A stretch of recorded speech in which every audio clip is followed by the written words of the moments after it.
नमस्कार दोस्तों, स्वागत है आपका हमारे इस यूट्यूब चैनल पे।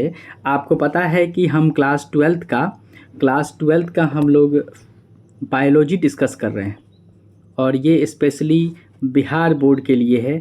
ठीक है, आप जानते हैं कि हम बिहार बोर्ड के क्वेश्चंस और हम लोग उसके कुछ थ्योरी पार्ट्स को भी डिस्कस कर रहे हैं।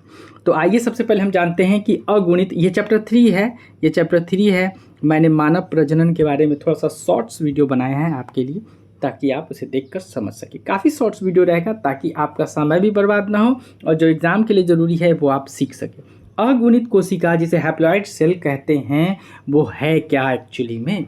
तो अगुणित कोशिका जो है, हैप्लॉइड सेल क्या है, उसके बारे में हम जानते हैं। सबसे पहले लिखने का तरीका है कि उसके बारे में परिभाषा लिखिए।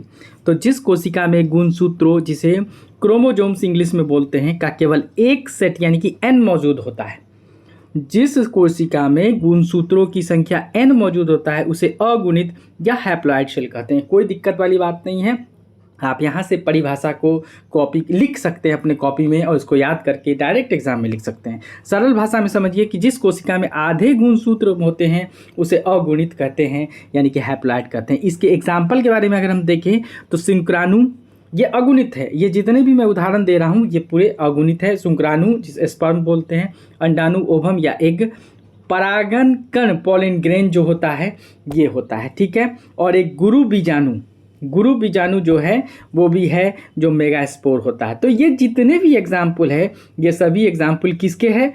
अगुणित के हैं।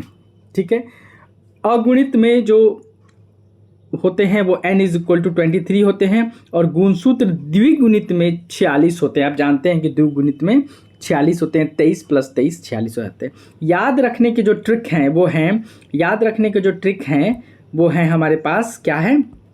n मतलब अगुणित, हैप्लॉइड युग्मक गैमेट जिसे बोलते हैं 2n, द्विगुणित डिप्लॉइड शरीर की कोशिकाएं, सोमैटिक सेल जो होते हैं वो द्विगुणित। उदाहरण के लिए शुक्राणु 23, अंडाणु 23, ये मिलकर क्या बनते हैं?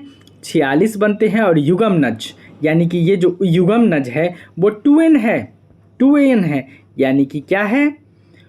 ये गुणसूत्र कितने हुए? 2n हुए। ठीक है, तो इसी तरह के वीडियोस देखने के लिए हमारे चैनल को सब्सक्राइब कीजिए। और आप इसके बाद मैं MCQs भी लाऊंगा जो गुणित, अगुणित और द्विगुणित पर आधारित होगा।